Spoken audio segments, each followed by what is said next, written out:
Ampifaliana tokolasy tokovavy no iarabanantsika rehetra izay manaraka ny fahitalavitra Real TV sy ny onjapeo Real FM 94 ao amin'ity alina ity ny 12 ny volana Jolay taona 2024. Mivantana ny fandarantsika amin'izao fotoana izao izay fandarana manokana iresantsika mahakasika ny tontolon'ny baolina kitra eto Madagasikara fa indrindrandrindra ihany koa ny momba ny barian'ny Madagasikara izay avy niatrika ny fedina ny amboaran'ny Afrika taona 2024 na ny kanina 2024 izay fantatritsika moa fatafiakatra hatrany amin'ny dingan'ny apaefadalana isan'ireo firenena valo izay tafiakatra tamin'izany ny firenentsika tamin'ny lalan'ny barian'ny Madagasikara izay indrindra no natonga ny sampan'ny fampalalam-bavao anasa vahiny ao amin'ity alina ity iresantsika mahakasika an'izay tontolon'ny kanina 2024 izay manambahiny ny fandarantsika misy telo mirahalahy izy ireo ato akaikokato dia misy ny namana mpanao gazety Bruno Razafindrakoto izy moa dia mpanao gazety ara-panatanjahantena anisan'ny fantatry ny maro rehefa hoe resaka baolina kitra zany satria anisan'ny tantara ihany koa ianao an'ireny lalao maro samihafa na teto an-toerana na tany ivelany reny miarabanao Bruno Razafindrakoto. Miarabanao Gaspard Fenso. Miarabanao atsika ihany koa. Ary fantanina aloha ohatrany tsy tazataza natao ao nandeha resaka fa efa misotro ronono mbola ao anatin'ny fanaovan-gazety ihany ve? Fahitanao zao endriky tovolahy zao dia mbola fisotro ronono sady. Ka izay no tena marina matsy hoe mbola eo tsara zany. Sady ny asa fanaovan-gazety tsy misy fisotro ronono. Mandrakizay.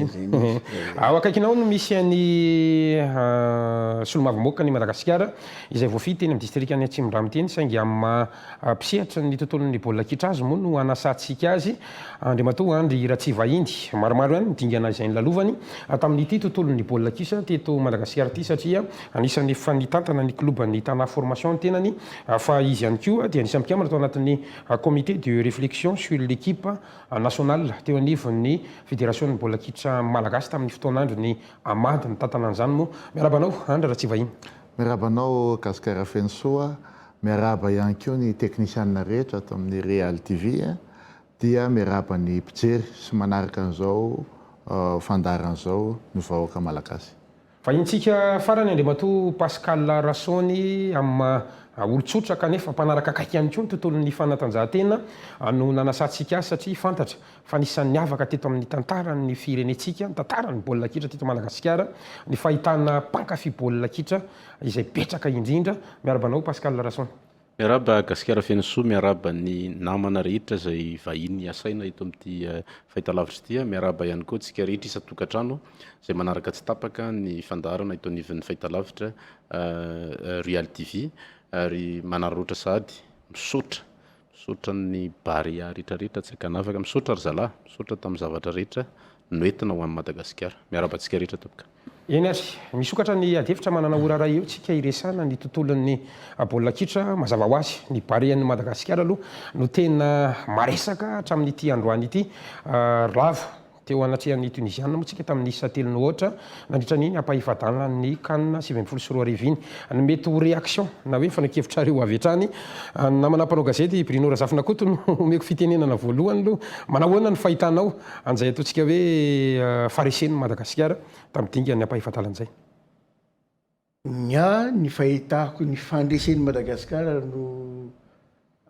tiako tenenina fa tsy le faresena izay veriko fa faresena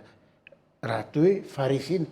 fa raha iny baolina omaly iny amiko dia mbola fandresena ihany koa ho an'ny ekipa pirenena malagasy sy ho antsika menakavy sy manjary sahala amin'iny baolina anankiray iny no mamafa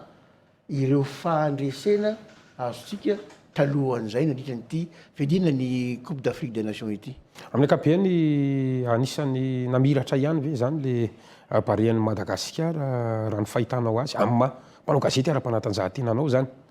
Tsy anisany namiratra izy fa namiratra mihitsy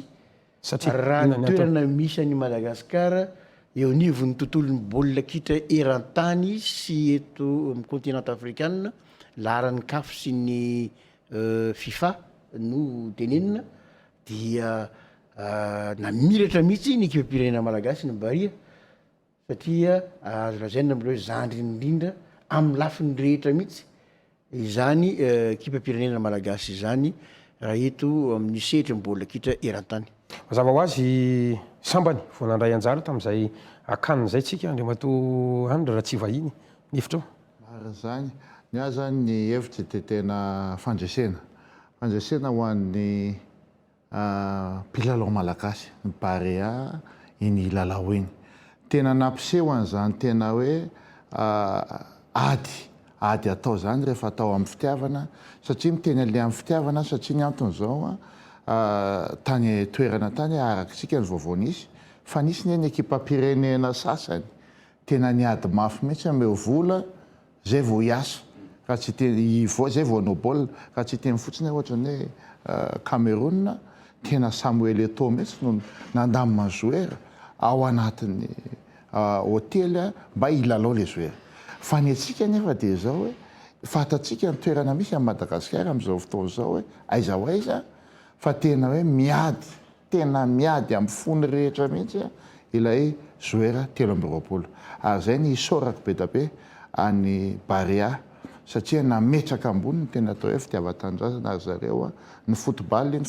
foana fa tena hoe ady ho an'ny Madagasikara ady ho an'ny vahoaka malagasy izay no natonga anazy tena niady mafy ary io zareo ihany ny ekipatsika ny tena nananana io ary zay mety ny sasany eritreritra hoe ekipa kely reto fa eny kely petit poussé ozy izy ny sasany fa tena ny ao an-tsainy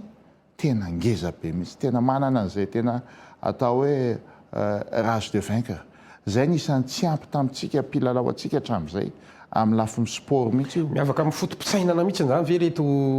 ekipa zay ny sélectionneny tena depuis reto niavaka le izy satria miteny amintsika fa expatrié mo filazan'zareo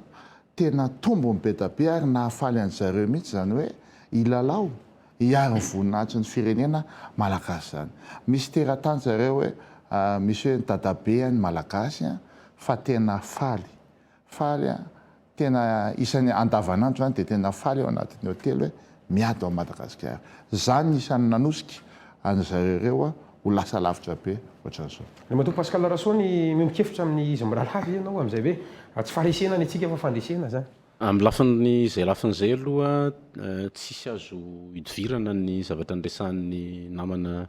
Bruno Razafindrakotty sy Andra Tsivahiny afatra be da be ny nampitaina au delà ny football le zavatra nentiny barea mihoatra lavitra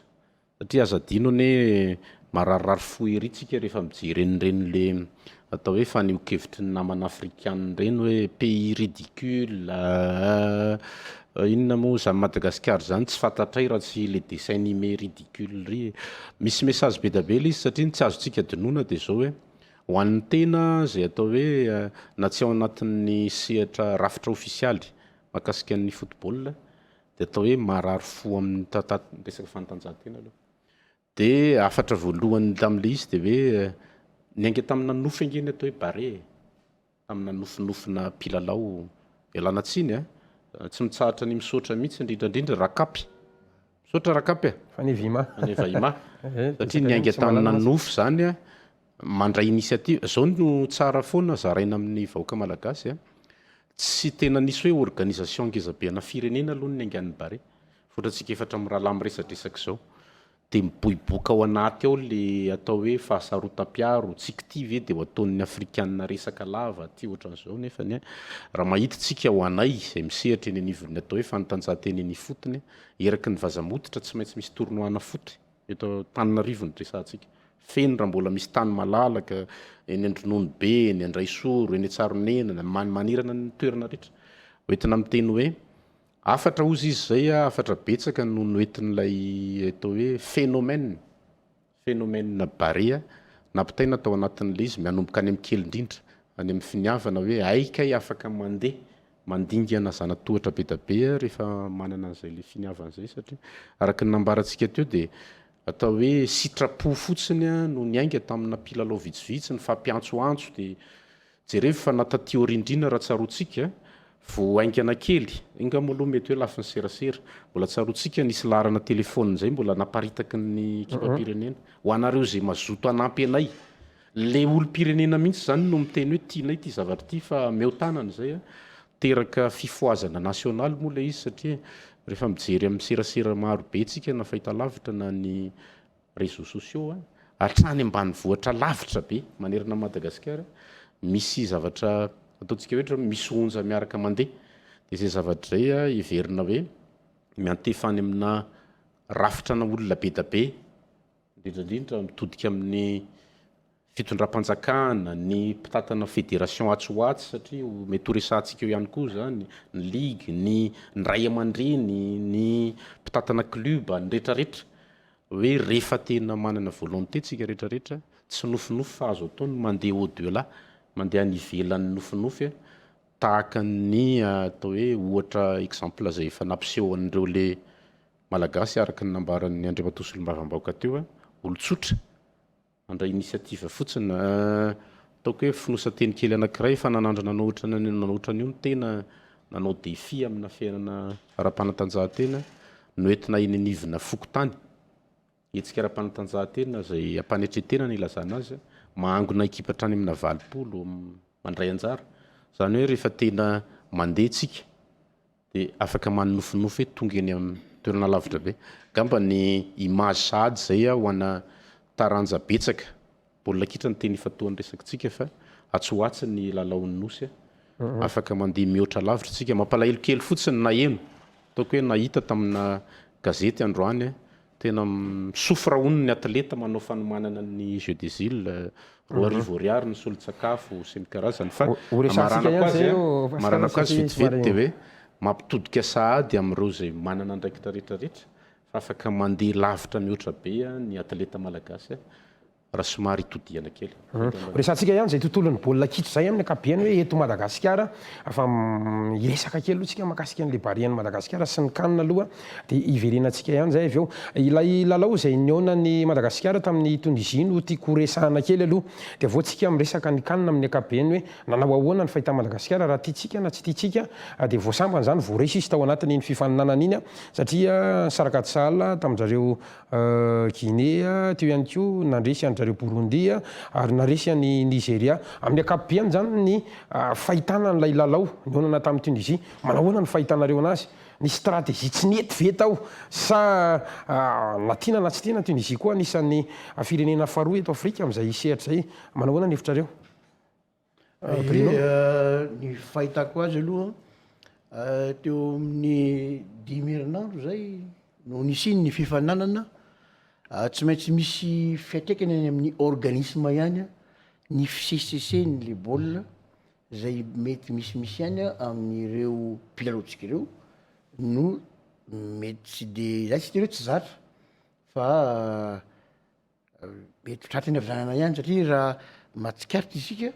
dia ny 11 de départ atsika dia 11 de départ foana afa-tsy tamin'ny Congo zay nampijanonana ny ilay maharitra noho ny karatra mahavo anankiroa azony ka na tiana na tsy tiana tsy de niodina firy ireo mpilalao tao anatin'ny bariany Madagasikara ireo mo azo adinona ihany koa fa zany efa quart de finale zany ange fa tena mivoaka ny heritry ny ronono amin'ireo tarika maro samihafa dia tsy adino koa fa Tunisie dia fa indimy nanao fedina ny fifananana eran-tany ka mondial ary imbaro amby folo no nandray anjara tamin'ny Coupe d'Afrique des Nations CAN itsika ohatra mondial indray mandeha CAN ary everiko fa tsy miteny hoe normal ihany fa ny tsy normal taminy fotsiny dia lay isa le isa telo no ohatra no somary everiko mavesatra dia iny no azandikana n'le hoe eo amin'ny lafiny teknika dia akoatran'le avizanana zany nisy ihany désorganisation tactique satria baolina telo no niditra tany amintsika tamin'ny saika efatra ary fa nisy an'le satria position tsy nisy baolina matitsika tao amin'ny fanafiana raha hitsika ny mpilalao tsirairay avy za tsy te hanavakavaka fa hanavaka kely any Adrien fotsiny ako izy reny mbola migarde ny performanceny fa sisan'izay dia nagaga fa ny Adrien rehefa nieva imako tany aloha tany raha ohatra ka izy irery indray tsy de nikian'olona foana teny am-piandohany ny fifananana ka izany rehetrrehetra zany no mitambatra mahatonga ny vokatra salamyreny ny baolina tena ekeko maty tena maty de baolina faharoa ia marina de marina mihitsy kanefa moa lalàna ny baolina kitra avokoa zany lalàna ny sport na tsika koa hoe mba natafiditra baolina voadonan'ny défenseur de dévier de maty ka fombany zany fa tsy misy atao magaga za tsy teny hoe tsy mendrika niakatra demi-finale isika fa mavesatra ihany kosa aloha na ny pression na ny adidy sy andraikitra teo amin'ilay mpilalaotsika ireo etran-daniny Tunisie de tena fa sangany eran'ny Afrika ary sangany raha ny mpilalao ao aminy eran'ny Europe ny etsika ny Cameroun de eo amin'ny deuxième division nationale eo raha ny catégorie frantsay no resahana fa izy de tapitra milalao amin'ny championnat européenne ambonimbony kokoa noho ny misy ny mpilalao-tsika anisan'ny azo lazaina hoe but de KO le but faharoa André Ratsivahiny tena hiatsaka amin'ny moral an'le ekipatsika tadio fa tia fotoana fanampiny mbola nisy baolina fanontelo maty manahoana ny fahitanao an'iny match iny mihitsy zany ny fahitako match aloha zany a marina ny teninao ny tena but de KO de le deuxième but ny troisième but iny a tena normal be satria tika fa tena alattaque any ambony any a vo nisy contre-attaque fotsiny tonga de 2 passes maximum 3 passes maximum de any anaty but normal ny fahatelo iny fahitako azy zany ndray tsy de tena tia metraka hoe inona teknika ave sa inona navoan'le izy a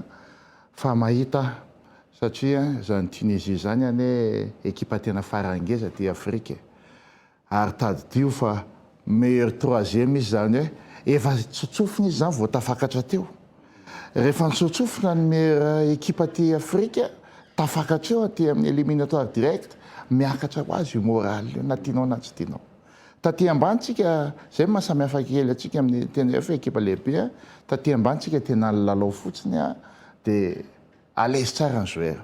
fa rehefa plus miakatra le étape a na tiatsika na tsy tiatsika tsy maintsy misy le tsingy zay ny ma sport tsy maintsy misy le tsingy ao anatinao ao de tena somary tendu le joueur marina ny teny Zoukbe Bruno teo fa ny 11 de départ atsika reny foana ny voatazona tsy verenatsika fa zay ny marina fa tadidio koa fa ao anatin'ny tena ady ohatrany reny a de ny fahitako azy de eo aloha zany resaka fizika amin'ny côte be a de psychologique koa de ny teknika ary ny chance koa amin'ny sport misy ny chance de izay le izy zay ohatrany hoe nitako tena nahavoa satria vao premier mi-temps zany iny antovy le score de nantenako ary nieritreritra hoe deuxième mi-temps ty a amely am'izay tsika satria tsika nanana fotoana na zao tsika repos ray andro melohany zareo de fa nijery ny tena de hoe amely ry zalahy reto deuxième mi-temps kanjo nisy an'le namony tena ozy izy ny fitenenana zany a de iny ohatrany navoatsika zay hoe navoadonany aty amin'ny lohatsika taty le voadonany Fontaine efa nisy anak'iray le position de aloha de velona nisy fiatsakany tsara tamitsika iny satria taitra le ekipa fa nisy an'le but am'izay le voadonana tsina any Fontaine de inona tonga atsika somary hoe namony tena iny zany le fomba amin'ny tsipikanety be ohatra misy za mantsy mpilalao tsipikanety be mamely boly anao ka havana anao sinao de misy fambary zay ohatr'izay daholo ny sport de namony teny tsika tamin'iny a tonga ny but de KO le deuxième but latsaka ambany moral ny zalahy ny avizanana efa eo a moral latsaka fa nafinaritra de ny hoe ary nafinaritra malagasy de hoe niadina sehony hatramin'ny farany ninina zavatra misy a de tena niady le ekipa za zany tena misaotra amin'ny teny namana Pascal leo a misaotra ny rakapy satria tena zany tena atao hoe tena fitiavana zany hoe ekipa olona maromaro niaraka de sary-piary tamin'ny firenena de nanangana an'io ekipa io na tiatsika na tsy tiatsika izy namorona an'io fa isorana ihany keo président Amady satria i président Amady ny namehany coach Nicolas Depoué sao dia adinitsika zay ary raha tsy mifatongavan'ny président Amady teo amin'izany fitantanany ny président CAF zany tsy lasa 420 ny mpanjainjara ka rehefa mandeha tsara ohatran'iny ny ekipa dia tsy misy hoe izany nanao an'ity na zany nanao an'ity fa ny fiarahan'ny maro zay natonga le hoe miara-mirona tsika rehetra ny vokany eo zany ny fanomboantsika amin'izao quart de finale nitazomana an'io no asa manaraka. Anisan'ny tena nanaitra ny maro izy teromirahalahy ny gôlatsika Adrien Milvin izay navitare maromaro ihany tao anatin'iny match zay nirana tamin'ny Tunisie Pascal Rasoni manao hoe fahitanao an'le match ihany koa raha ohatra tsy resaka fa tsy le match lalao farany raha nanao fanaovana ankatroana tamin'ny Tunisie zany tsika raha araka ny nambarany rehetra teo i resaka teknika ve tsy tena teknisianina tanteraka fa mipetraka amin'ny toeran'ny olona tsotra mijery baolina zay no manahirana ny olona miresaka matetika ny kapitaine d'équipe atsika fa ny Vima fa jerevo vereno jerevana daholo ny lalao rehetra hitantsika fa ny atao hoe faneva ima dia sady loha laharana no verina manampy vody laharana indrindra fa corner moa izy dia izy isaky manafika ny mpifanandrina ny adversaire tsy maintsy mahita ny ima any ambany ianao zany hoe io raha namana io zany dia mivezivezy mameno ny terrain io mandritry ny firy herinandro izy Bruno Razafatra koto teo mitaky ny arirahana hita be le izy hita be amin'le mijery baolina ny premier mi-temps tena ohatrany hoe tsisy makamby mijery an'le baolina ho an'ny l'équipe roa tota raha iresaka ny lalaon'ny aonana tamin'ny Tunisie tsika hoe tena samikamina iazakazaka natadiditsika teo amin'ny 10 minitra teo indronanao centrage zay metanira tena ohatrany zara fa voadaka le hitanao be le izy hoe reraka fa zay mifameno sahady amin'le resantsika teo hoe 420 izy Andriamatosolombava baoka teo nandray anjara tamin'le canne fa au début 320 no tena mpandray anjara raha hatrany amin'ny dinganany ambany be tafiditra ao anatin'ny ekipa valo farany tsika gasy mba alaina sara etsaina ny lalana nandalovan'le joueur efa tsy le ekipa indray ny resantsika fa le joueur rehetrarehetra hoe pression araka ny nambaran'ny namana rehetra teo mitaky zany rehetrarehetra zany eo koa ny hoe azadino ange fa aventure sportive voalohany ho an'le mpilalao le izy samy milalao any amina sehatra avo lenta angamba ry zalany misy azy tsirairay avy fa raha matao hoe fiainana ekipan'le izy zay zany reny mpilalao miaraka rehetra ao anatin'ny ekipe nationale reny vao niarana no aventure jusqu'atrany amin'izany hoe tsika ty fa za mieritreritra hoe ny hoe azo resena na tsy azony resena mpanao baolina ihany koa ny tena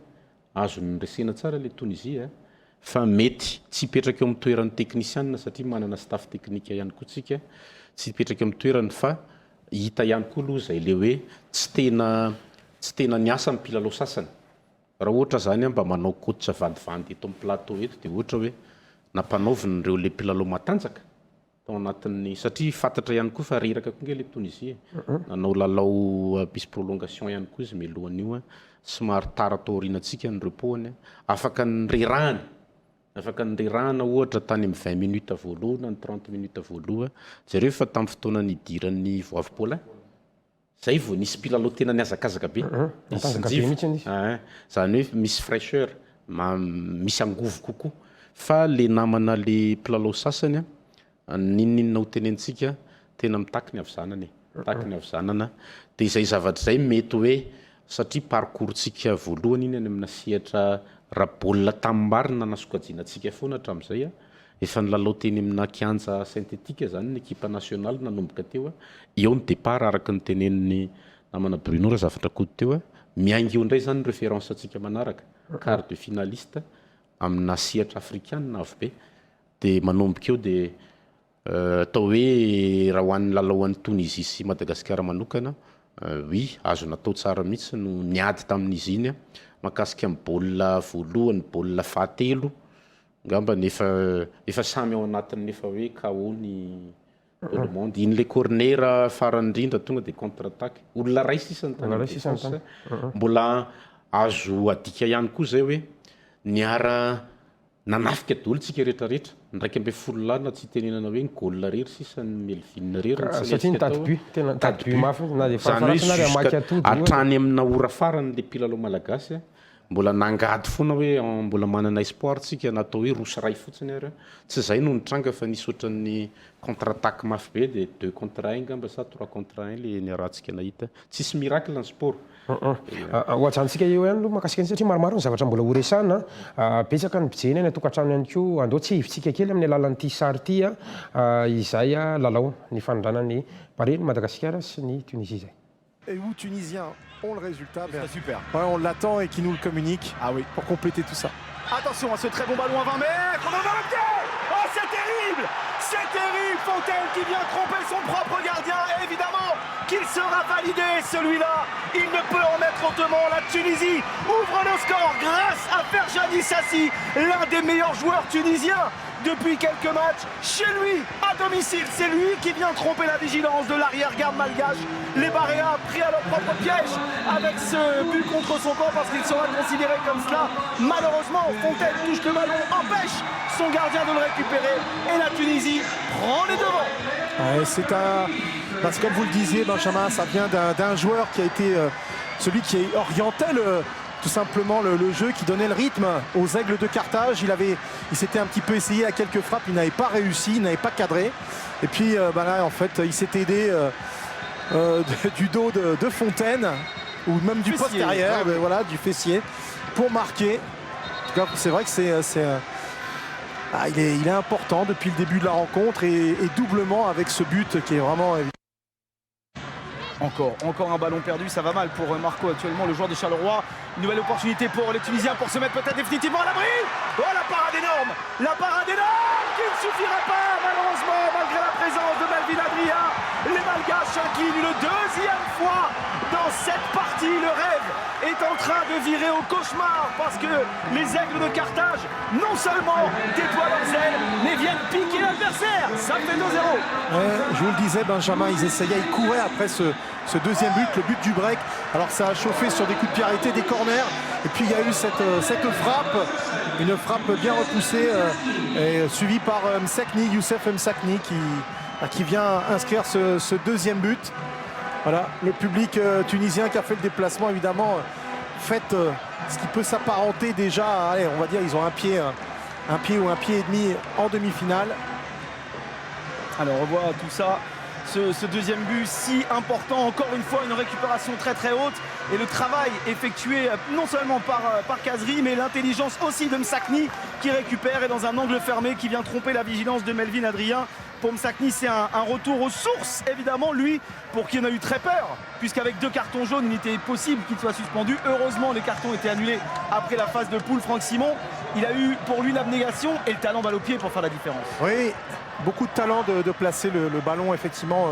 on va dire côté fermé. Alors le voilà désormais, je crois, meilleur buteur de cette équipe tunisienne parce qu'il avait déjà marqué. Il avait marqué notamment contre l'Angola.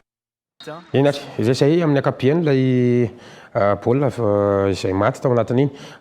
te hiresaka kely mahakasika ny lalao efatra zany lalao dimy zany lalao ny aina ny Barea tao anatin'le Coupe d'Afrique des Nations. Manao ahoana ny fahitantsika an'izay le lalao dimy zay betsaka ny kivy taty amin'ny match de préparation resy foantsika indroa taona tonga de namiratra be tsika vao nandeha ny lalao voalohany tamin'ny nataon'ny Barea zany manao ahoana ny lalao faharoa fahatelo fahanefatra raha ataontsika indray mikapoka manao ahoana ny hefitritsika. Tsara tokoa zay fitorana azy zay satria varina am'le faharesena omaly fa le zava-bita tsara nataonyreto tarika malagasy reto dia tsara ny manamaritra satria zany misedra voalohany lalao voalohany tamin'ny Guinée iny de aveo tonga dia nandresy nanao atsala aloha fanidirana baolina voalohany koa nefa haitsika mihoatra ary nitarika rosy ray mihitsy ny ary de aveo tratra moa tsika rosy roa fa raha seho voalohany de efa maty dira sady ary iny mitondra le fatokisana anaty confiance fa dia nentin'le izy avy any manaraka match tamin'ny Burundi dia mafimafy any koa iny satria tany amin'ny lalao fifantsana tany amin'ny nisan'ny Burundi tany mba nisany anaraka ny lalao nefa hitako hoe tarika tsara le Burundi ary manana cohésion manana jeu d'ensemble satria zatra niaraka foana hatramin'izay fa tsy ohatran'ny antsika hoe fanaravidavitra sy ny karazany fa izy de eo amin'ny manodididina an'io Afrique australe io ny ankamaroan'ny mpilalony ka hitako hoe mafimafy teo tsika zany première victoire ndraiky io première victoire dia iny moa zany le tratran'le hoe rehefa tratrany hitanao le mosquito modikodina manao spirale ohatran'izao le izy voilà tena spirale de victoire de niona tamin'ny Nigeria isika nazava de nazava ny fandresena fa mainoen'olona miteniteny foana koa moa tsy any ambadimbadika any fa iny tsy misy kitrano an-trano tsy misy ninona mihitsy iny raha nisy kitrano an-trano iny a dia natao Nigeria zay anao adsalana iny dizaine voalohany tamin'ny lalaon'ny Brésil sy Argentine izy iny en parallèle de nijerevan'ny olona betsaka kokoa le lalaon'ny Baria sy Nigeria zay ny hita amin'ny vue fa mivoaka mihitsy hoe Brésil kelin'ny Afrika izy tao amin'iny lalao iny zay ireny lalao natao tena isan'ny nanana meilleure attaque sika tamin'iny kanina iny isaky manao baolina tsika zany dia mahafaty baolina foana ary ny but matytsika tena but tsara spectaculaire foana raha mandinika nareo isaky mahafaty baolina ny baolina voalohany zao isan'ny nahazony hoe larana voalohany raha tsy diso dia ny but maty ny Ibrahim iny zay tena lucarne en plein lucarne mihitsy poteau niditra ny but maty ny Marco anisany tsara koa tsara coup de tête ny Fanevima coup de tête plongeon zany hoe tena mampiaina an'le hoe zany ny tena football ny olona zany zao dia lasa tena jery vao anao Madagasikara dia tena faly ny olona indra indray no ataony reto petit poussé reto ary tena nahafaly ny eran-tany io tena miteny aminareo fa tia moa zany hoe tena tany dia mba ohatrany hoe mba faly fa ianao mandeha ny amin'ny arabe zany ianao miaraka amin'le batsa vao mahita le olona hoe Madagasikara dia fa etsy daholo faly ny olona hoe Madagasikara tena hoe tsy nampoziny le performance navoaka le Barea mihitsy ny olona le Madagasikara mahafinaritra ny olona le Barea fa ny Egyptianina ny naka Barea daholo niza manao amin'ny Madagasikara dia miaraka amintsika ny Egyptianina na reny hôtesy kely reny any amin'ny Viepire lasa niorakoraka dia lasa be dia nareo tsy mahazo mioraka fa atsika neta dikan'izay dia zao tian'le olona le Barea ny fomba filalaoana Brésil ty Afrika nanahoana ianao niaraka tamin'ny ekipa tany mihitsy nanahoana ny akon'izany teo amin'le mpilalao sy natitsika tsara ihany koa resana ihany koa Nicolas Duput satria anisan'ny olona andeha ataontsika hoe nanasongadina Madagasikara ihany koa izy tena mahafinaritra ahoana ny fiantraikany tany zany Nicolas Duput dia ny fahaizany tatana ny joueur ny tsirairay avy fatan'ireo joueur ireo ary ny zay psychologue le rangahy iny fa le tena teny fary nomeny an'le ekipa zany rehefa ilalao tena tsara be zany hoe ohatran'ny zavatra nyteneniny zao tamin'ny hoe ilalao mafy izy dia zay moa zany nytenen'ny joueur tena izy ity ny tena psychologue mihitsy teny farany dia hoe alohan'ny ilalaovana zany dia hoe zaho izy tsy malagasy fa zany efa tia Madagasikara maika ave ianareo tia handaka baolina ozy izy amin'ny placenareo fa ianareo zao mandaka manana chance prouveo amin'ny 25 millions malagasy fa tia zany tenen'le entraîneur tena ainy mitondra an'le ekipa anisan'ny teraka nendrim-piderana izy adihevitra be ihany koa le fanesorany ny Carolus tao anatin'ny match aneonana zay tamin'ny mety misy mbola tany ianao tamin'ny za tsy amin'ny nanokafana tao amin'ny fanokafana dia invité moa zay zany invité ny kafy dia nanatrika ny fanokafana official mihitsy tao amin'ireny feu d'artifice be reny zany zahay tao hatramin'ny voalohany hatramin'le farany teo ny izay zany mba tiako tenenina amintsika tena moa atao anatin'le hoe comité de réflexion sur l'équipe nationale dia nahitana hoe inona mety ho lesoka amin'ny mety amintsika zany na hoe inona mety vahaolana ahafahana mamoaka ny ekipa nationale isan'ny lesoka ho atsika dia ny fandraisantsika an'izay hoe lasa teknisianina daholy itsika rehetrarehetra fa maninona ny esoriny Carolus fa miteny amintsika fa Karolisy ny esorina anie dia nampidiry ny voavy dia raha tsy niditra zany voavy tsy nahazo coup franc tsika dia raha mbola teo Karolisy ohatra dia Karolisy ihany nandaka coup franc nefa nandaka tamin'iny Marco but tena tsara efa nisy dakany Karolisy moa talohan'ny Elany iny folo metatra ny alan'ny but zy Nicolas Dupuis zay amin'ny ankapobeny anisan'ny nanamarika ny Madagasikara ny fandraisan'ny Baré ny Madagasikara ny zany zany niteraka ako ny lehibe zany na ho an'ny taty an-tanindrazana ary sambany teo amin'ny tantaran'ny Madagasikara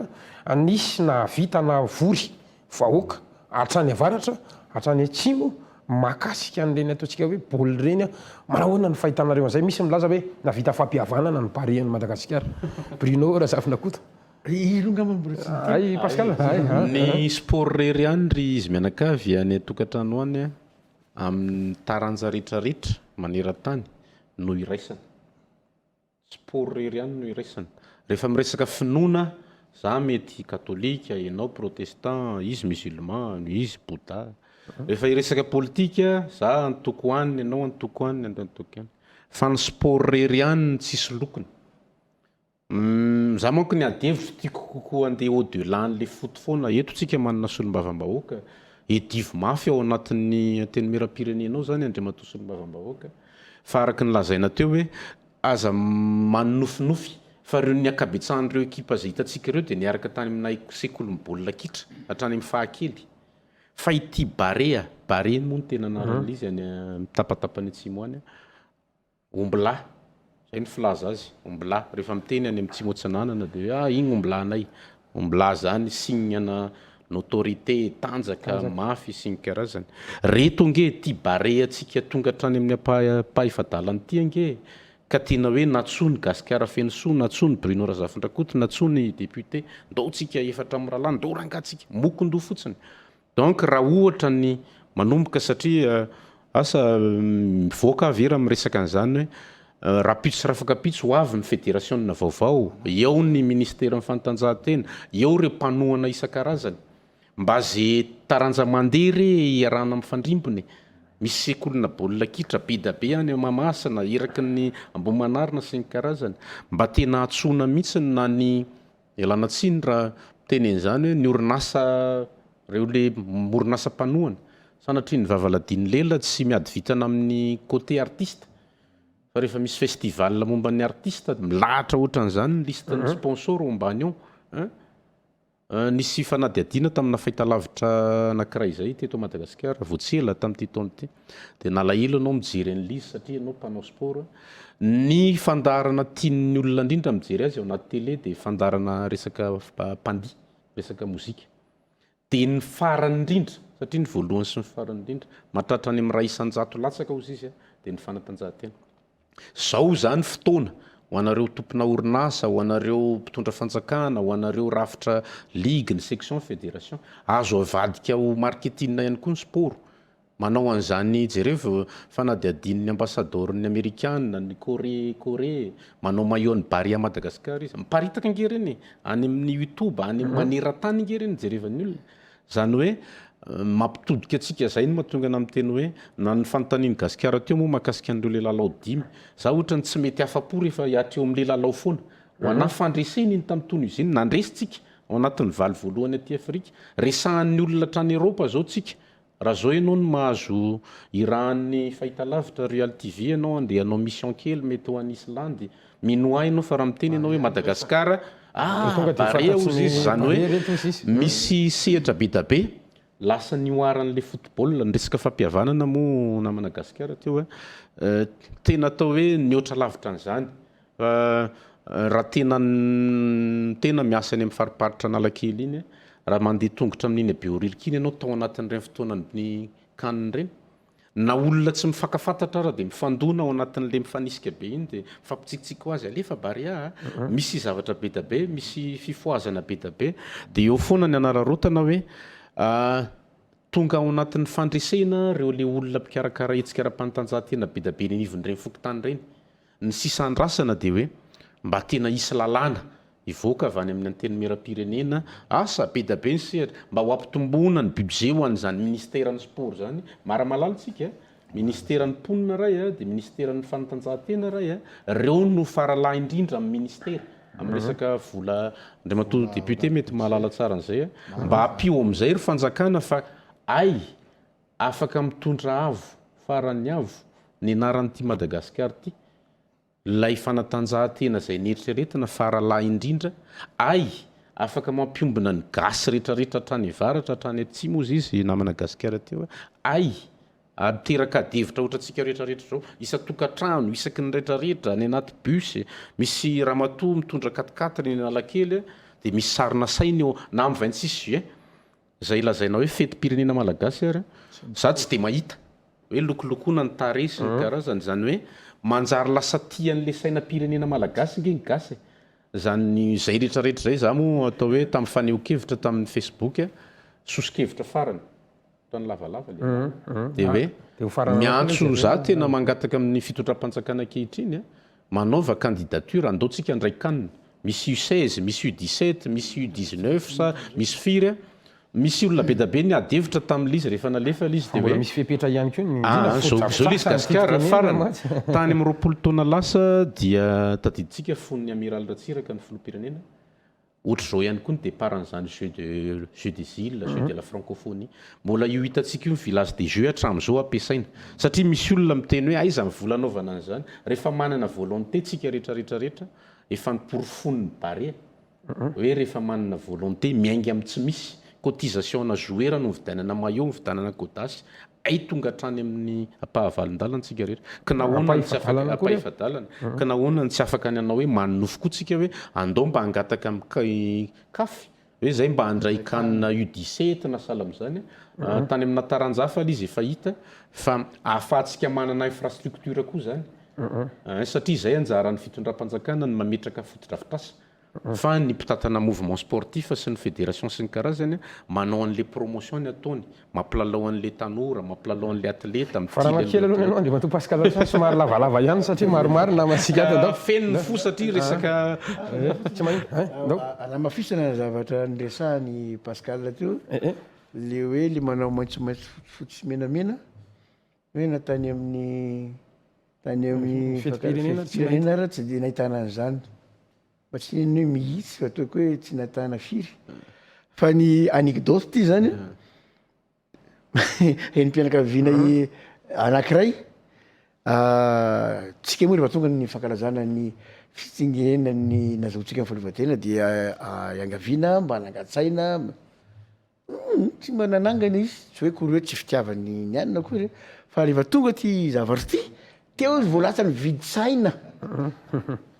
teo izy voalasa ny viditsaina malagasy tamin'ity kanina ity ka ino moa zany fa hoe tsarotra ny resahany teo ary dia miteny ny zava-dehibe tia mitenenina izany fihetsikeritretra zany somary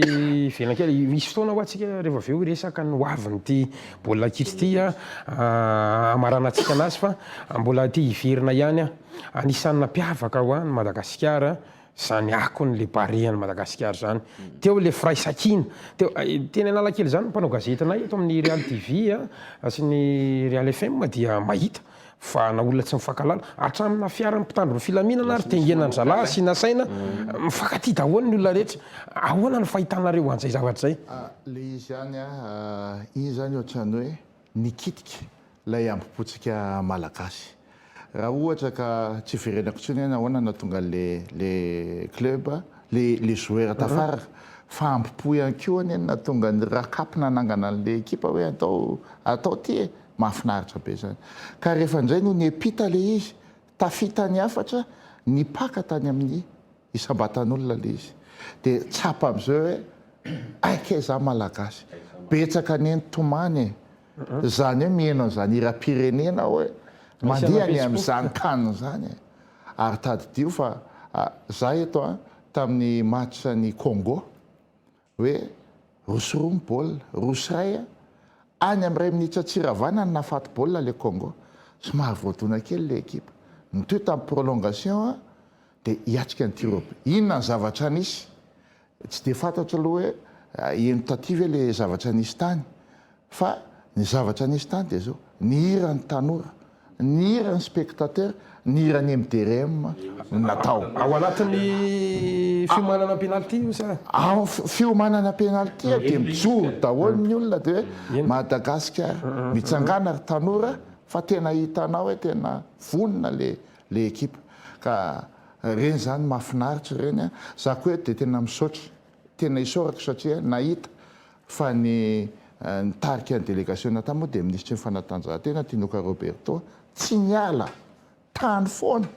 ary nikarakara hatramin'ny fahatongavany reny olona efa-jato mahery reny tena mitotototo hoe ahoana ny andraisana an'le spectateur gasy izy mihitsy mandamina an'le olona miala amin'ny bus dia midina amin'ny bus dia ndanina reo misakafo tena mendry be dirany zany za mba manontaniana reo mpanao gazety hoe ny olona tany mety tsy nitovy firena politika fa tena hoe antanio hoe nanahoana ny zavatra nisy tany nahafapo ve fa le fandraisana andraikitra ohatran'izay nataon'ny ministra tena toraka voninkazo fa miteny manontaniana reo olona fa faly avokoa hoe zany ka tena mandray andraikitra tena miasa marina le izy toraka izany koa fitondram-panjakana ny fitohizan'le izy mantsy tohizako ihany tsy maintsy misy aloha ny implication ny état ao anatin'le sport vao tena mandroso le sport ity tena hoe fitiavan'ny filoha mialatsiny fa zay ny marina fitiavan'ny filohan'le sport mihitsy dia tena manao izy fa tokony atao lalàna zay ny mahatonga anay ety hiady mihitsy hoe ataontsika lalàna mihitsy amin'ny antenera hoe ny ekipa pirenena tompoko dia tsy maintsy ary tokony raisiny fanjakana an-tanana atao lalàna zay fa ty zany karaha ohatra hoe anyarina any le filoha avy anyarina be any mety tsy ho ty fanatanjahantena indray dia tsisy anampy ane le barea mety tsy hitovy amin'ny président André Rajoelina daholo izy ka anome an'izao fa alao apetraka lalàna le izy dia nizaniza mifandimby hoe na afaka 20 taona ary dia fa hoe raisin'ny fanjakana an-tanana l'équipe pirenena raha ny fony teny kely fotsiny sary mba tena namarika ana tamin'le voyage tany Egypte nahita ny des monstre sy izy le maître anankiray ohatra ny tafiditra tao anatin'ny vahin'ny filoha le 10 junior sy diso nafinaritra ana tamin'le izy fotsiny dia zao hoe any amina tany sasany misy an'le endrika le hoe fomba fisaorana ny mahery foan'ny firenena endrika ihany koa raha tena vitanareo zay Andriamatoa Solombavam-bahoaka dia teboka miabo ngeda be ho anareo andihana parlementaire vaovao amity satria aza dino nge fa firifiry amin'ny atleta fahiny Bruno Razafindray koa afaka manamarina mpanao gazety fa ara-panatanjahantena ny aina vanim-potoana betsaka lasa gardien agent de sécurité avy nitondra ny sainam-pirenena iny tany amina Jeux des Îles tany amina lalao afrikana tany amina lalao betsaka misy olona vitsivitsy sisa ny fantatritsika ohatran'ny hoe Aurélie zany zao tany amin'ny sehatry ny atleta zany ngamba mba anankiray mba misongadina raha atao hoe fivelomana ara-parim-piainana mety nivoaka kely parenthèse fotsiny fa hoe raha nahita n'izany des monstre zany ho an'ny olona mifanerasera amin'ny taloha teo lolo mahita ny pose ny analakely na sy ny karazany mba mendrika anaovana an'le hoe isaoran'ny firenena pension tsy fahafirin'ny atao hoe fandaniana taona firenena araka ny tenen'ny député teo hoe asa mbola lalàna daholo moa nrehetrarehetra ianao teo ny resaka hoe implication ny fanjakana tena atao hoe manana tombony be da be ny isika zao génération ny ainan'le zavatra noentin'ny baria zao misy zavatra be da be azo alaina raha ohatra ka fetsifetsy kely zay manana andraikitra betsaka satria fotoana atsiarovana hoe na tany amin'ny taranja inona na baolina kitra moa ny resakitsika maro reo kita amin'ny baolina kitra fahiny mba angamba raha ataoko hoe pension anankiray mitovy amina sokajy katégorie tsy fatako 3 sa 4 any aminatina mpiasa-panjakana dia mahafaty antoka be an'ny firenena ve raha hoe ny zavatra noentiny nafinaritra any ny fomba nahitan'ny des monstre sy maître kira mety mba nofony zalahy reny hoe nijery na atao hoe mpijery mety te mbola angidihidy ny tongotra hoe tamin'ny andronay tsy natratran'izao akory fa fomba ihany koa izy ny saorana an'ireny olona lehibe zay mitaridalana nyreto zany zao farany fihetsika nataon'le bary ohatra nisy resaka vola zay manko asa prime avy any amin'ny kafe dia nanapa-kevitra ry zalahy loharanom-baovao fatako tsy fatako dia hoe misy apahany nomeny an'ireo le ekipa pirenena zandry manomanana ny sany ny sy ny karazany i alaivontsika gasy sary an-tsaina amin'izany hoe mpilalao any amina firenena sasany midonga zay tsy akatra eny ambony terrain raha tsy amena vola reto le mahery fo reto mahery fo ny sokajinanareo 3 mirahala misaotra tompoko efa mandehibe ny fotoanantsika na zanatra zany andao resana kely mamaraparana nlay mahery fo miteny hoe mahery fo ianao hoavy mahery fo rapitso ikadony eto an-tanindrazana asa amin'ny teknisianinao misy an'reto service fitsy aloha alefatsika kely ihany izy ty hoe avonina itsena azy ny vahoaka malagasy aorianan'izay dia manahoana ny fanehokevitrareo dia faranatsika amin'ny mety tolo-kevitrareo ho an'ny baolina kitra eto Madagasikara dahoara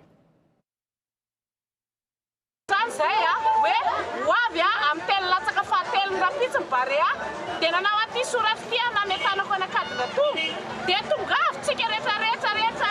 zay afaka mitsena fa reny mahery fo antsika any amin'ny toerana mety andalova amin'ny fitsena anazy satria mafaly zany hoe ekipa pireneny zany tonga eto an-tanindrazana ary mafaly koa hoe izy ny mihazona vonina pirenena na dia tsy tafiakatra any amin'ny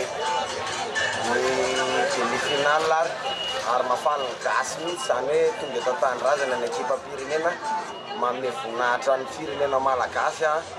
ary mampisandatra an'le vonina pirenena malagasy le izy anisana moa zay koa faly foana zany zay zany mitsena Barea foana zay tsy kivy gasy zany zay zany kary zay anisana miakatra foana raha amin'ny Barea tsy kivy zany tsika Barea tena makasitraka Barea makasitraka tena avo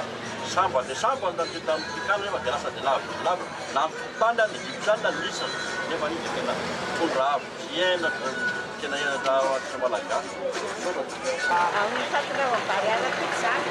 mba ezaka zay anatina zay toerana andalovany amin'ny tenananazy tena mpanao Barea mafasakoa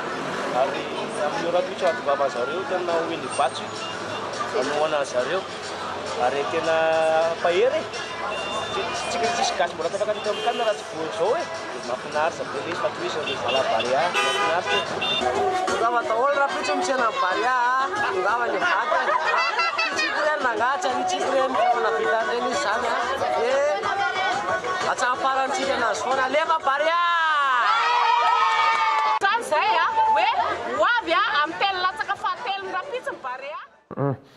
izay ny fanekevitry ny olona amin'ny akapobeany tsara ihany manamarika fa vonina ny olona tena vonina itsena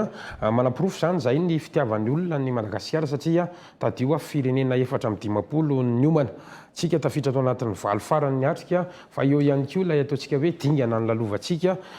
tsara ihany ngamba no asiana teboka kely ihany izay fitsenana mahery fo zay satria anisany marika fisaorana ny zareo koa tamin'ny lalao 5 vitan'izay Bruno Razafindrakoto ianao anisany nahita ny karazan-dalao rehetra ny ainan'ny Madagasikara ataontsika hoe na tany amin'ny 20 taona lasa ary manahoana ny fahitanao hoe tokony ahoana ny fomba hitsenana an'izany Barea ny Madagasikara ho dia tanindrazana zany mazava loatra fa tsy maintsy eo anatin'ny aravona sy faliana sy tabataba mivoaka amin'izay fifaliana izay kanefa koa anatin'ny famendrena tanteraka ary tsy tsiaritra fotsiny koa ny tenenako fa zavatra ny tsikaritra tamin'ny ireny fahombiazana ny mety ny Barea reny le tsika mivoaka eny an-dalambe dia tsy nahitana korotana tsy nahitana ohatra tsy dia nisy mpanidaka koa satria amin'ny alina le nisy vakitrano tsy nisy vakitrano fa dia tena fifaliana be tena tsisy ohatr'ireny za dia tena variana satria taloha araka ny teneninao na mandresy na resy fa masina misy tanombarotra vaky ely analakely ery misy toraka misy tora ohatran'izany vo omalinomaly samy mba tafiakatra ihany tsika tsy tafiakatra demi-finale fa Algérie dia tafiakatra nefa omaly de maly any dia potika ny tanàna atao Frantsa potika amin'ny toeram-pivarotana ny maty misy maty tanàna vitsivitsy tany Frantsa hitanao zany fa tena mahate idera be io zany misorany fanataontsika teo fa za mba te hisaotra sy hidera le fihetsiky ny vahoaka malagasy na inandray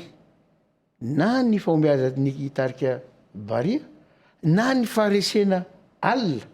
vamaika koa tena nahavarina fa tsy nahitanao ninninna fa feno sara amy tam'le nandresy ihany efa nisy voaka ihany nisy voaka ihany fa ny antony reny nge aloha zany eo am'le fifamovoizana mafimafy alo za matetika tratra tamin'ny fotoany reny fa tsy ilaina mihitsy mitondra automobile fa leo mandeha tongotra ka izay ny ako tsieritreratsyaritra ka dia za mino tena mino mihitsy fa de feno ny lalana maromaro zavatra nitsinaina teto natrehana ny tamin'ny nazahoana ny falovatena tamin'ny 1960 mbola kely ny tena tamin'izany fa araky ny resaky ireo ray aman-dreny zokobe dia betsaka de betsaka tokoa ny aravoravona fitsanana zany niverena ny falovatena izany fa araky ny zokobe ireo ny zay nahita ny tamitikanina ity de mbola resiny ity ny amaroany olona eran'ny Madagasikara tanàndehibe eran'ny Madagasikara ny olona tany am'izany nazahoana ny famerana ny falovatena izany na tia kosa ny atako ny flou dideratsiraka ny verina taorina ny signature des accords de coopération tamin'ny taona 7 tamin'ny fanovana ny fifanarahana teo amin'ny Frantsa fa nitsenena teny vato ihany koa ny flou ny misy ny raharambahiny malagasy tamin'izany fotoana zany fa za mino fa io rapitso io tompoko mantany tena ry izy telo mirahalahy hoe ampy ve le 500 serivo tandro ny filaminana hitandro zany filaminana zany valiny ampy satria le fahendreny le voaka malagasy zay hitako tao anatin'izay andro maromaro zay no afaka hitenenako an'izay hoe ka tsy maintsy asina moa ny karazana hoe fitandrovana ny filaminana ihany tsy rozan'izay mety miopefy fa za de matoky ry izy telo mirahalahy fa ilamina ny voaka malagasy ny toerana hitondrana azy moa zany tsy fantatra mety tsy hoan'ny mamasina fa iny tanina reny na ono zay ny henoko na alany vavaona raha tsika teo aloha zany mbola mandalo lalana maromaro ihany zany ivato ambomanarina zany hoe mitety tanàna aloha isy fotoana ihany koa mbola voaraisiny ery amin'ny lampam-panjakana ihany koa fa le fiafarany zany no zava-dehibe hoe mandritsa ny lalana de miaraka eo daholo ny olona rehetrarehetra zay indrindra ka za tsy manitana tsony satria efa ny any eny amin'ny fokotany iny de fanitana daholo andao andra nga misy resaka mandeha ty hitodika kely ny tapaka kely ny zava-dehibe navita be fa mandeha ny resaka ny maninona raha mba hanaovana tsangam-bato Nicolas Dupuis asa be libe zany le sy tolo-kevitra rapitso le fitsenana ahoana fandeha mahakasika ny tsy zay ngamba ny adihevitra hanaovana tsangam-bato ve fa hoe ahoana ny fomba hitazomana any Nicolas Dupuis satria zavatra soa ny otina ny firenetsika dia tokony hojerena ary mino fa ny fanjakana tena efa mijery azy akaiky ka ny mahakasika ny rapitso dia fanetanana tsy hoe fanetanana amin'ny olona ho avy intsony fa fanetanana ny olona alohantsika manaja ny lamina zay apetraky ny mpitandro filaminana dia mandeha milamina tsara raha ny vinavina mety ho be da be mihitsy ny fiara tonga raha tsy diso ao amin'ny CCI vato no isan'ny natao parking ho an'ny fiara marobe zany hoe eo zany tsika dia efa afaka mandeha tongotra makany vato dia miomana fandehanana tongotra fa olona tena olona ka ny azy ny teny koa efa misy ny mpitandro filaminana maro ao miombon-kevitra amin'ny zokobe Bruno Razavadrakotiny tena koa milamina tsara io orakora-pifaliana ny zavatra isy eo fa teny farany teny hoe arao ny lamina apetraka ny mpitandro filaminana Pascal Larason ia raha zano mpikarakaraan'le fitsenana dia nieritreritra hoe azo ataony mitety Madagasikara mihitsy ara satria aza diny koa fa any amin'ny faritra ihany koa na afaka atao zany azo atao be da be ny moyen logistique azo déployer na hélicoptère na asa raha izaho any no mpikarakara mandalo kely eo amin'ireny vohatra Tego, Majunga, Tamatave sy ny karazany ary ny mamarana azy indrindra dia ny rambazano afaka manome sosokevitra dia ny anaovan'ny filoham-pirenena lahateny fohy fisaorana amin'ny anaran'ny voaka malagasy rehetrarehetra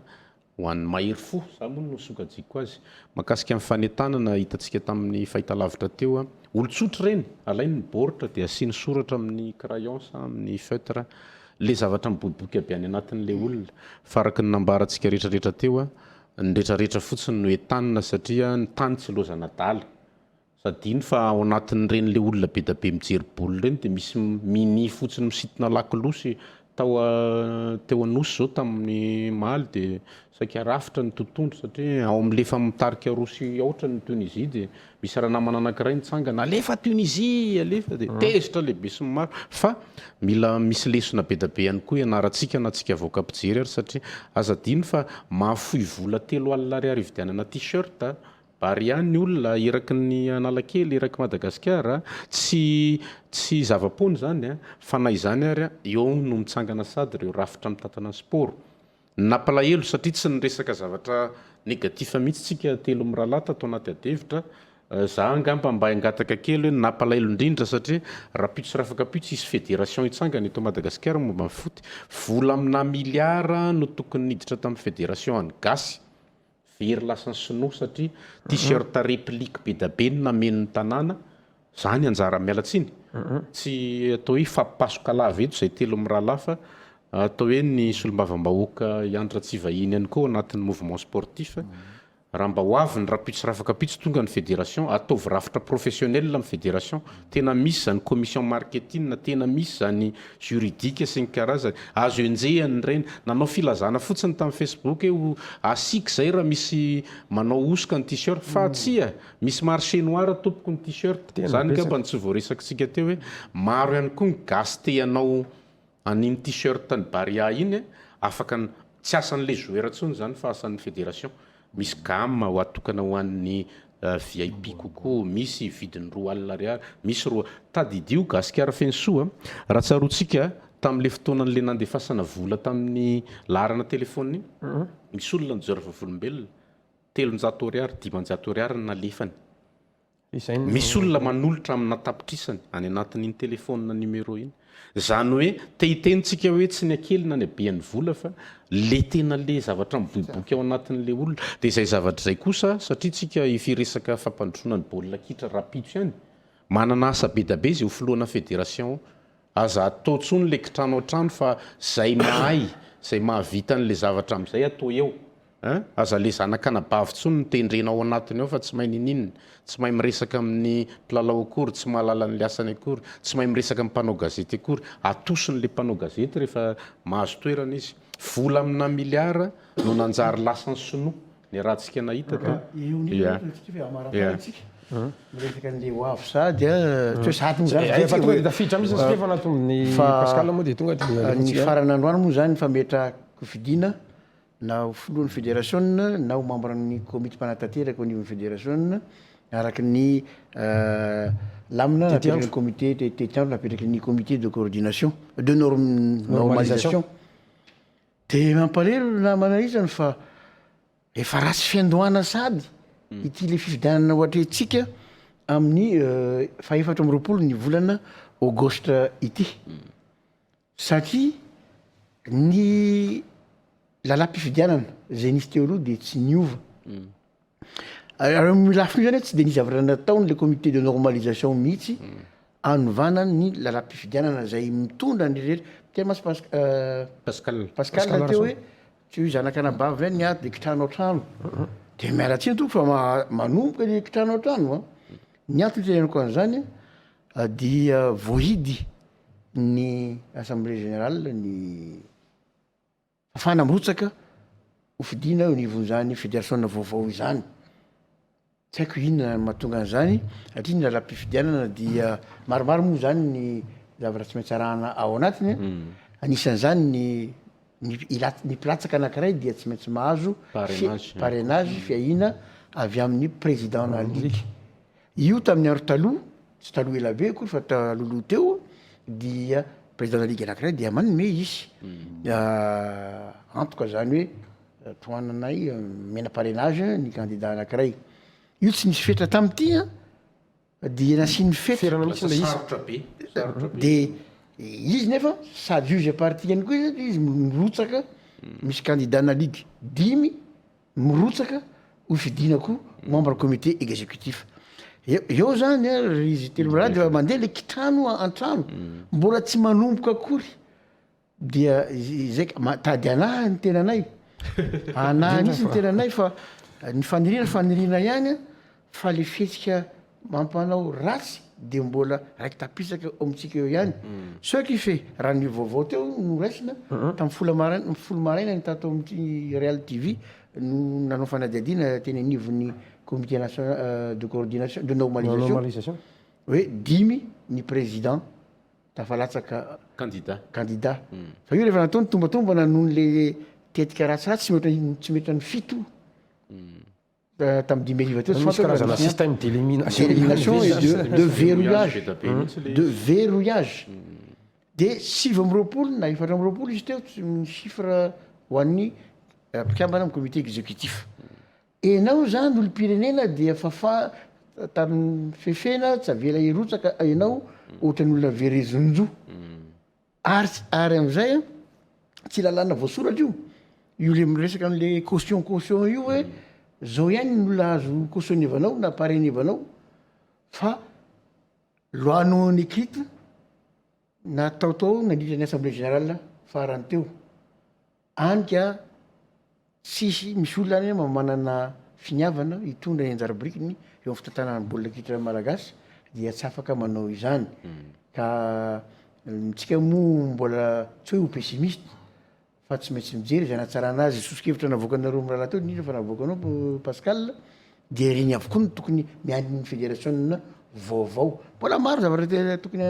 oetina tenena momba zay fa zao sahady tompoko dia ny afaka mirotsaka ihany no afaka mirotsaka ka hitako hoe ohatrany ratsy fanomboana ihany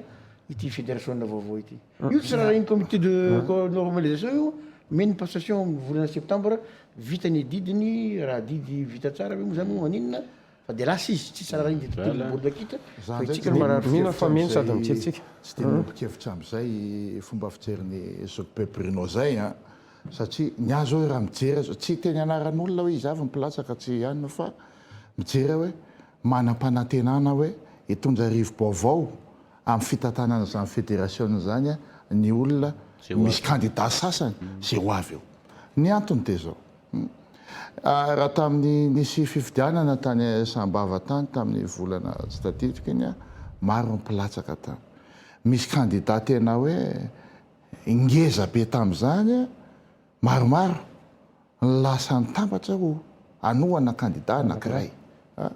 zany hoe le candidat efa matanjaka fantatry ny olona ny lazany tamin'ny fanaovany asa tsy teny anarana olona manahoana ny asa ny zavatra nataony tamin'ny sehatra ny sport inona ny zavatra vitany tamin'ny sport ny foto-drafitrasa dia normal be izy misy mpanohana le zavatra nyresany Bruno teo misy le caution manko natonga le candidat sasany le caution zay avelao alalaka fotsiny azavaiko manko le satria tsy anaty lalàna le izy tsy anaty code électoral le caution hoe feraperanao satria raha olona potentiel mandika lalàna zany so de mystère zany tao de lasa ny andao mitsika metsika fitenenana aloha izy misy hoe ny candidat ray dia tokony cautionner-ny olona anankitelo président ligue raha ohatra zany ka ataontsika tombatombana fotsiny hoe nisy candidat anankitelo tokony latsaka reo candidat anankitelo reo mety efa manana tianao na tsy tianao efa manana namany reo hoe niako tia ny efa namako dia ho avy amin'izay le fifidianana lasa nitambatra izy telo mirahalahy ohatra tsy maintsy hitambatra le ekipany ny ray mety ny telo mety ho tian'ity ny efatra mety ho tian'ity dia nitambatra le izy dia sarotra be koa zay lasa hoe raha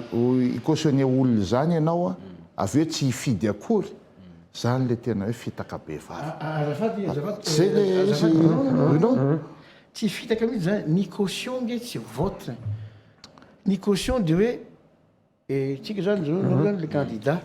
ananako toky ny moraliténao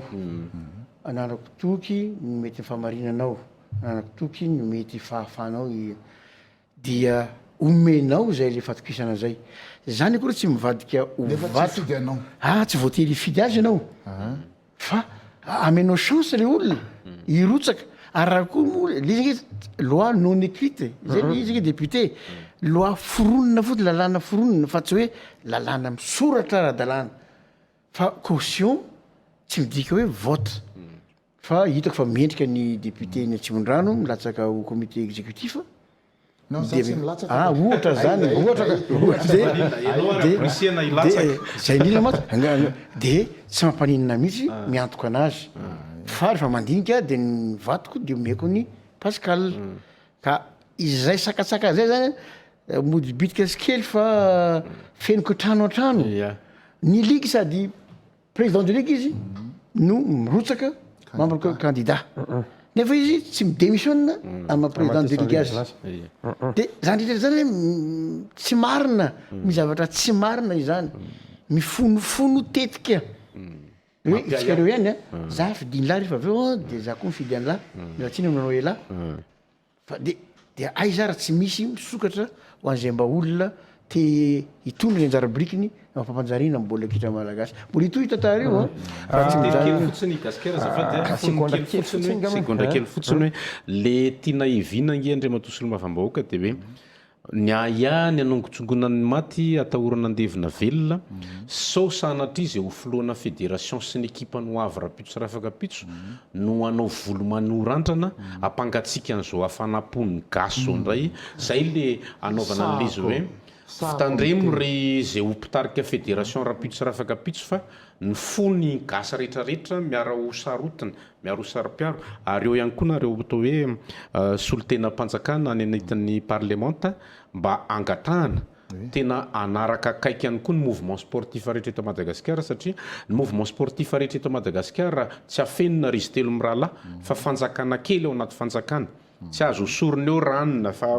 manana réseau matanjaka be misy fitantanana be da be tsy mazava misy vola amina miliara raha vao miresaka hoe fédération azadino ry zalahy no manamboatra vila eraky ny tapitany sy ny karazany nefa na godasy raha tsy azo ny ekipa pirenena mbola tsaroko tamin'ity le barety ihany mbola mianto teny reo ekipa pirenena reo mividiny godasiny tsy rariny zany de zay rehetra zay no hoe ametrapetrahana arofaniny ety amboalohany hoe ho avy ny fédération rapitso na de tsy candidat raha andriamatosolombavambahoaka fa neraserakaiky am'izay ometo candidat maro isan-karazany amin'ny toerana misy anao ihany koa afaka mampita hevitra hoe orzalahy tandremy fa tsy le gasy talotsony reto fa gasy efa tena mijery akaiky amin'ny lopoka aza kivina tsony le gasy amin'le Pascal sako amiteny aminareo fa iova le fitantanana an'le fédération am'ty ny antony de zao zay ny aritsika rehetrarehetra sy ny malagasy mihitsy fantatsika ny zavatra nisy ny antony ao de zao olobe zany modely zany am'izao fotoana hoe fananinina ho ny ranona tsy nilatsaka nefa tokony hilatsaka fananinina ihany na tsy nanao fananinina ny lasa nanoana an'ity fa noho ny fahatsapana hoe andao zalahy tena le football am'izay tena hojerena de mifampiresaka tsy fantatro zay resaka fampijery zany de hoe izy arany anao ary tadidio fa ny implication amin'ny fanjakana amin'ny football amin'ny sport ilaina implication io resaka fanoanana arabola infrastructure zany tena ilaina tsy mandeha io mbola teny resaka be sady mandeha ihany moa ny fa tena mamety hevitra ny technicien tena tapitra ny fotoanatsika ny ohatra 10 minitra arytsika ialana tsina amitsika mpijery ny tokantrano tena segondra tena aloha segondra nomeko anareo teny farany sady ami'tinana resadresakasika mino fa mbola isehatra hafa afatsika miady hevitra sy miresaka anatsarana ty tontolon'ny fanatanjahantena eto Madagasikara ity indrindra moa fa ny baolina kitra zay anisany anaingany ampotsika iny vokatry ny bareny Madagasikara iny ny teny farany anao Pascal de aloha zany zandrony de alohan'ny teny ny teny farany ho an'zokony indrindra ny a zany tena teny tena tsotra kely fisaorana an'ny vahoaka malagasy misaotra an'ny barea misaotra an'ny fitondram-panjakana misaotra an'izay nitotona fotsy na andro na masaka an'izao fandraisena mihezinezina azotsika zao misaotra tompoko mankasiraka tompoko Pascal Rasoana ao anaty teny foy reo no mahery fo atsika ry mpitondra fanjakana ankehitriny sy tsika pisehatra rehetra ao anatin'ny fanatanjahantena aoka mba tsy ohatran'ny mahazatra ny malagasy hoe maty voara malala dia mbola reo velona reo le mahery foa dia karakarao amin'ny fanaovana azy a raha misy valipity azo isorana azy a dia isory zalahy reo dia mbola velona aterina amin'ny fisaorana ho an'ny Real TV na ny mesehatra ahafahana miteny ny oatra ny lerantsika araka ny teninao satria mahafinaritra ao anatina finaritra le time sy le adevitra dia misaotra antsika rehetra isan-tokantrano nanaraka an'izao fandaran'izao isorana ihany koa Andriamatoa Solombavam-bahoaka Andriamatoa Bruno Razafindrakoto niara-ny dinidinika teto misaotra antsika rehetra tompoko Andriamatoa Bruno Razafindrakoto zay le maharatsy amin'le miteny farany ary Andriamatoa Solombavam-bahoaka dia sady ianao mihitsy nisorako manokana satria izay ny tiako tenenina teo ary efa tena manao ny asanao tsara mihitsy anao ary velom-panantenana izay ireo dia nisy afatrafatra sy ny ay Pascal moa ny tena nafatrafatra betsaka teo fa dia tsy raha mamina tokoa ny fisaorana ho an'ny rehetra tsy hisy anonana azy mihitsy fa na izany na zany ny tompotrano tsy maintsy isorana ihany inona moa no teny teo tenenina miralala izy fa aingany ka hitondra tsirim-panantenana ho an'ny baolina kitra malagasy manokana sy ho an'ny fanatanjahantena amin'ny ankapobeny iny vokatra azontsika tany Le Caire iny ary ho lasa ho fanainga ny sport malagasy indrindra fa eo amin'ny lafiny fitantanana zay tsy mampandeha indrindra ity sport matimatesantsika ity no mba irariana isy fanovana fiovana ary tsirim-panantenana ateraky ny fihesiky ny filohan'ny republika dia mahavelombolo fa inga neka dia tsy hisy anatsatso amin'ny fihetsika mamoetra sy tsy mety farany dia farany fotsiny tsy voateny dia ingany Andriamatoa Solombavam-bahoaka ianareo amin'ny mpanao lalàna teo ndresahana fa ao ministère sport ao dia misy politique nationale des sports efa impirina nota izany izahay en tant que acteur actif fa tsisy fanjakana zay mifandimby eo dia tsy manana politika pirenena atsika ho an'ny fanatanjahantena matoy fotsiny ao anaty kaze ao izany politika zany tenenareo teo ny budget tsy ampy be dia be zavatra azo anarenana anty sport tika dia mahavelombolo tompoko ny fiarahamentanytsika malagasy nampitona na ny entina na ny mpilalao ka dia aleo Real TV misaotra betsaka amin'ny manaraka ndraiky ama nitoiza na ty raha ty fa ty mbola rahatsika resantsika amin'ny tompon'andraikitra izany rehetrarehetra zany makasiritsika rehetra nanaiko vahiny ianareo telo mirahalahy atsivina amintsika Pascal Rasony ato amin'ny akavanako eo ihany koa ny ato amin'ny akaviako Sokobe Bruno Razafindrakoto sy Andy Ratsy vahiny isorantsika rehetra tany tokantrano niaraka taminay hatramin'ny farany tamin'ity alina ity tena mampatsiahy fa ny vantana ny fandarantsika tamin'ity anio ity milahary alina mahafinaritra ary maniry ny tsisa rahanao amin'ny Real TV sy ny FM 94 amin'ireo fandarana maro samihafa zay atolotra amanareo manam-pionana tompo